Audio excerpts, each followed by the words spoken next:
सितारों के सफर में मैं आपको वेलकम करती हूँ। मैं आपकी एस्ट्रोलॉजर एन बख्श। आज हम बात करेंगे एक अहम प्लानिटरी पोजीशन के शिफ्ट के बारे में जो आपकी जिंदगी में रिलीफ और पॉजिटिविटी लाएगा। मार्स, जो अक्टूबर 2024 से कैंसर में अपनी डिबिलिटेटेड पोजीशन में था।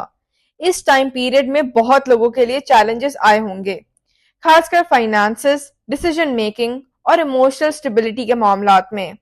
लेकिन अब मार्स जेमिनाई में मूव कर रहा है, जो नए दरवाजे खोलेगा और अगले 72 डेज के लिए एक गोल्डन पीरियड क्रिएट करेगा। आज की वीडियो में हम मार्स के इफेक्ट्स को डिटेल में डिस्कस करेंगे। हम ये भी जानेंगे कि इसके पॉजिटिव और नेगेटिव इम्पैक्ट्स क्या होते हैं और ये ट्रांजिशन कैसे आपकी जिंदगी में लॉन्ग अवेटेड सक्सेस और फाइनेंशियल इंप्रूवमेंट्स ला सकता है। तो साथ जुड़े रहिए और चलिए वीडियो को शुरू करते हैं। मार्स को अक्सर एक्शन, करेज और डिटर्मिनेशन का प्लैनेट कहा जाता है। जब ये आपके बर्थ चार्ट में अच्छी पोजीशन में होता है तो ये जिंदगी पर बहुत पॉजिटिव असर डाल सकता है। मार्स इंसान में डर के बगैर चैलेंजेस फेस करने की हिम्मत और रिस्क लेने की ताकत पैदा करता है। एक स्ट्रॉन्ग मार्स आपको जल्द और कैलकुलेटेड डिसीजन मेकिंग में मदद करता है, खासकर हाई प्रेशर सिचुएशंस में। स्ट्रॉन्ग मार्स वाले लोग मिलिट्री, नेवी, एयरफोर्स, पुलिस और इमरजेंसी सर्विसेज जैसी फील्ड्स में कामयाब रहते हैं। मार्स उन प्रोफेशंस को रूल करता है जो फिजिकल स्ट्रेंथ, डिसिप्लिन और लीडरशिप डिमांड करते हैं।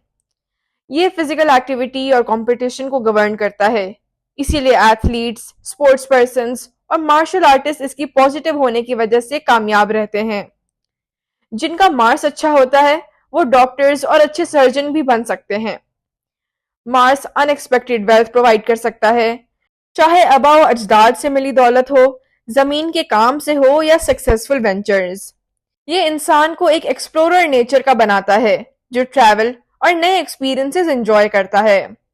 मार्स आपको एक नेचुरल लीडर बनाता है जो दूसरों को इंस्पायर और गाइड कर सकता है। अब बात करते हैं मार्स के नेगेटिव इफेक्ट्स की। अगर मार्स वीक हो, मेलेफिक हो या एक चैलेंजिंग पोजीशन में हो जैसे कैंसर में, तो इसके काफी नेगेटिव इम्पैक्ट्स हो सकते हैं। कमजोर मार्स अचानक से पैसे की दिक्कत और इम्पल्सिव एक्सपेंडिचर्स लाकर आपकी फाइनेंशियल स्टेबिलिटी को डिस्टर्ब कर सकता है। खराब पोजीशन का मार्स आपको बोल्ड बनाने के बजाय हद से ज्यादा एहतियात करने वाला या खौफजदा बना देता है, जो एक्शन लेने की एबिलिटी को नुकसान पहुंचाता है। मार्स हेल्थ प्रॉब्लम्स को भी इन्फ्लुएंस करता है, जैसे हाई ब्लड प्रेशर, पाइल्स या रेक्टल इश्यूज। रैश बिहेवियर के कारण एक्सीडेंट्स या इंजरीज भी हो सकती हैं आपको। वीक मार्स जज्बाती और गलत डिसीजंस का सबब बन सकता है, जो बाद में पछतावे की वजह बनता है। ये अनकंट्रोल्ड गुस्सा, फ्रस्ट्रेशन और चिड़चिड़ापन का सबब बनता है, जो रिलेशनशिप्स को नुकसान पहुंचा सकता है और अननेसेसरी कॉन्फ्लिक्ट्स क्रिएट करता है। जेलसी, पोजेसिवनेस और हार्श कम्युनिकेशन जैसे ट्रेड्स भी खराब मार्स की वजह से होते हैं। वीक मार्स आग, बिजली या शार्प ऑब्जेक्ट्स के साथ मिसहैप्स का डर बढ़ाता है।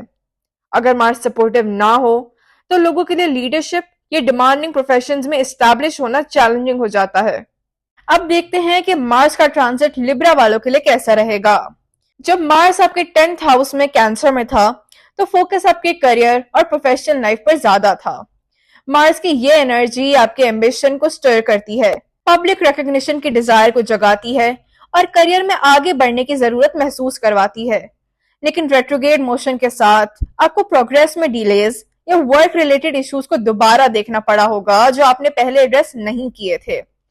आपको अपने प्रोफेशनल गोल्स को रीइवैल्यूएट करना पड़ा होगा, करियर स्ट्रैटेजीज को रिफाइन करना जरूरी हो गया होगा, या आपको अपने स्टेटस में पब्लिक परसेप्शन के इश्यूज का सामना करना पड़ा होगा। आपने लीडरशिप इनिशिएटिव्स में रेजिस्टेंस या मिसअंडरस्टैंडिंग्स का सामना किया होगा, जिसमें आपको अपनी अप्रोच को रिफाइन करना पड़ा होगा। अब जब मार्स आपके 9th हाउस में मूव कर रहा है, जो हायर लर्निंग, फिलोसफी और ट्रैवल का हाउस है, तो आपका फोकस शिफ्ट हो गया है। मार्स के रेट्रोग्रेड मोशन का मतलब यह है कि आपको अपनी हायर एजुकेशन, फिलोसफी और लॉन्ग डिस्टेंस ट्रैवल प्लान्स को रीइवैल्यूएट करना पड़ेगा। ये वक्त है जब आप अपने लॉन्ग टर्म गोल्स को लेके अनसर्टेन फील कर सकते हैं या अपने पुराने बिलीव्स को रिविजिट करने की एक डीप अर्ज महसूस करेंगे। आपको अपनी लाइफ की फिलोसफी और वर्ल्ड व्यू पर रिफ्लेक्ट करना होगा, और ये पीरियड आपको अपने पुराने बिलीव्स और प्लान्स को रिकंसिडर करने के लिए पुश करेगा जो आपने हायर स्टडीज, स्पिरिचुअल परस्यूट्स या ट्रैवल से रिलेटेड रखे थे।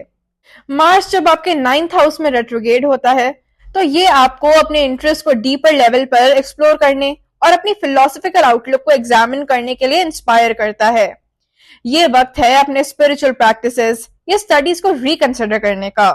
कोई कोर्स या स्टडी जो आपने पहले शुरू की थी मगर कंप्लीट नहीं कर पाए, उसको दोबारा देखने का ये सही वक्त है।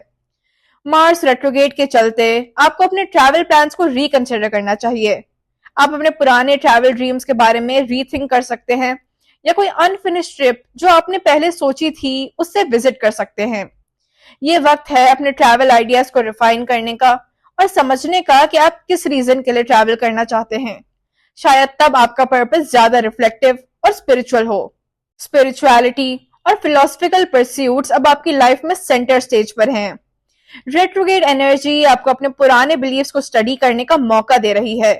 आप अपने रिलीजियस या स्पिरिचुअल कन्विक्शंस को रिविजिट कर सकते हैं और समझ सकते हैं कि ये बिलीव्स आपकी लाइफ के करंट फेज में कितने रेलेवेंट हैं। मार्स आपको अपने स्पिरिचुअल पाथ को डिफाइन करने के लिए इंस्पायर करेगा। मार्स की एनर्जी यूजुअली फास्ट और ड्रिवन होती है, लेकिन रेट्रोगेट आपको स्लो होने पर मजबूर करता है। ये टाइम रिफ्लेक्शन का है और ये आपको डीपली सोचने का मौका देगा कि आप किस नॉलेज को एब्जॉर्ब करना चाहते हैं। ये वक्त है अपने पुराने एकेडमिक या फिलोसफिकल परस्यूट्स को रिविजिट करने का या अपने आइडियाज को रिफाइन करने का। अगर आपको डाइवर्स कल्चर्स या प्रैक्टिसेस में इंटरेस्ट है तो मार्स रेट्रोगेट आपके लिए परफेक्ट टाइम है उनको एक्सप्लोर करने का। ये पीरियड आपको डिफरेंट वर्ल्ड व्यूज या मेटाफिजिकल आइडियाज को समझने में मदद कर सकता है। ये टाइम है अपने कल्चरल और फिलोसफिकल होराइजन्स को एक्सपैंड करने का। आपके लिए कुछ रेमेडीज और एडवाइसेस हैं। आप जो पहले सीख चुके हैं या जो सब्जेक्ट्स आपने कभी पैशनेट तरीके से स्टडी किए थे उन्हें दोबारा एक्सप्लोर करें। एकेडमिक और स्पिरिचुअल स्टडीज को रिविजिट करना टाइम के साथ आपको एक नया पर्सपेक्टिव दे सकता है। ये पीरियड पुरानी बुक्स को पढ़ने और पहले के कोर्स वर्क को दोबारा देखने का है। मार्स आपको अपने ट्रैवल प्लान्स को रिकंसिडर करने के लिए इनकरेज करता है। आपको अपने पास्ट ट्रिप्स पर रिफ्लेक्ट करना होगा जो शायद आपकी एक्सपेक्टेशंस पर खरे नहीं उतरे। आप अपने फ्यूचर ट्रैवल डिजायर्स को समझकर और अपने ट्रिप्स के पर्पस को रीथिंक करके बेटर प्लान्स बना सकते हैं। आप अपने स्पिरिचुअल मेंटोर्स या प्रैक्टिसेस से रिकनेक्ट कर सकते हैं। मार्स रेट्रोगेट आपको विजडम और रीअसेसमेंट के जरिए स्पिरिचुअल ग्रोथ में मदद कर सकता है। रिफ्लेक्ट करें कि आप स्पिरिचुअल लेवल पर कैसे कनेक्ट करते हैं और कैसे स्पिरिचुअल कम्युनिटीज या मेंटोर्स आपके लर्निंग प्रोसेस को डीपन कर सकते हैं। ये वक्त रिफ्लेक्शन का है, न कि आर्ग्यूमेंट्स का। अगर ओल्ड आइडियोलॉजिकल कॉन्फ्लिक्ट्स या डिसएग्रीमेंट्स अराइज करते हैं तो आपको सोचना होगा कि क्या उन्हें परस्यू करना जरूरी है। पब्लिक और प्राइवेट लाइफ में अपने बिलीव्स को समझदारी के साथ रखें और रैश ओपिनियंस या आर्ग्यूमेंट से बचें। अपने बिलीव्स और लाइफ के पर्पस को इवैल्यूएट करते हुए ये समझने की कोशिश करें कि आपके जो आइडियाज हैं वो आपकी सोल से कितने रेजोनेट करते हैं। आपको अपने फिलोसफिकल व्यू पॉइंट को स्ट्रांग बनाने के लिए अपने बिलीव्स को अपडेट करना पड़ सकता है ताकि आप एक ग्राउंडेड और इवॉल्व पर्सपेक्टिव के साथ अपनी लाइफ के रास्ते पर चलें। जैसे ही मार्स आपके 10th हाउस से 9th हाउस में मूव करता है, ये पीरियड आपकी लाइफ के डीपर मीनिंग्स पर फोकस लाता है। करियर के मैटर्स थोड़े स्लो हो सकते हैं, लेकिन ये वक्त है अपनी नॉलेज, पर्सनल ग्रोथ और स्पिरिचुअल जर्नी को दोबारा से जगाने का। दुनिया में अपनी जगह को समझने और रिफाइन करने का ये सही वक्त है। अगर आपको इन एनर्जीज को अपनी लाइफ में कैसे इंप्लीमेंट करें इस पर कोई अनसर्टेनिटी है तो व्हाट्सएप पर हमें कांटेक्ट करके पर्सनलाइज इनसाइट्स लें। आज हमारे साथ जुड़ने के लिए शुक्रिया। सितारों के सफर को लाइक, शेयर और सब्सक्राइब करना ना भूलें। अगली वीडियो में फिर मिलेंगे सितारों के सफर पर।